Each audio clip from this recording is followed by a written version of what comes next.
Pelosi's legacy, her ability to unite a boisterous Democratic Party and basically keep them in legislative lockstep, stands in, shall we say, stark contrast to her aspiring Republican successor, Kevin McCarthy, who is seeing his caucus come apart at the seams.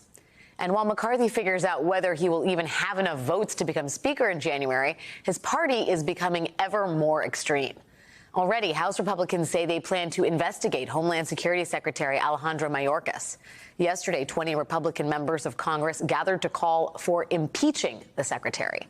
That group included Congressman Andy Biggs, who has announced, by the way, that he will challenge Kevin McCarthy for the speakership.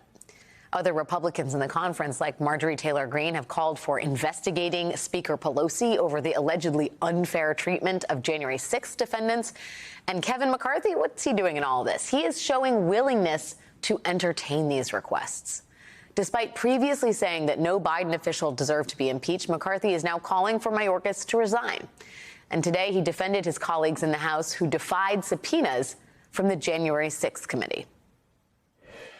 Are you concerned that you or any of your colleagues may be referred for criminal contempt for ignoring this? I'll answer your last question first. No. We did nothing wrong. I'm not so sure about that.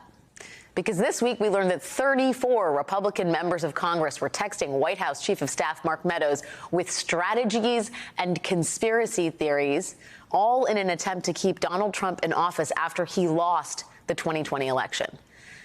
And even a growing wing of the party, even as this happens, even as they are threatening to tank his ascension, Kevin McCarthy is willing to make concessions just to hold the speaker's gavel.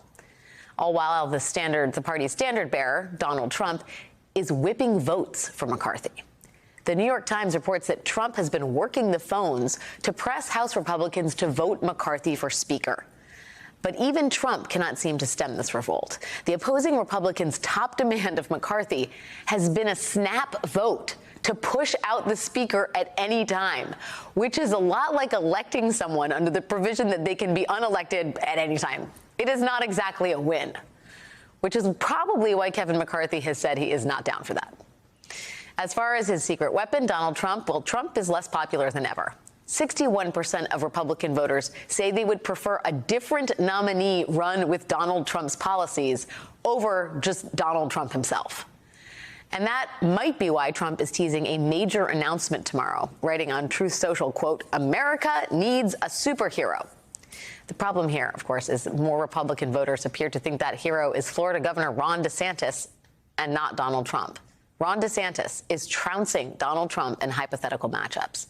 And DeSantis is also leaning further into conspiracy theories than Trump has, recently announcing a state investigation of Pfizer and Moderna for allegedly misleading Floridians about COVID vaccines and telling Fox News viewers that the benefits of vaccination are minuscule. None of this is true. But it plays well with a certain part of the Republican base, even if it threatens the health and safety of all Americans.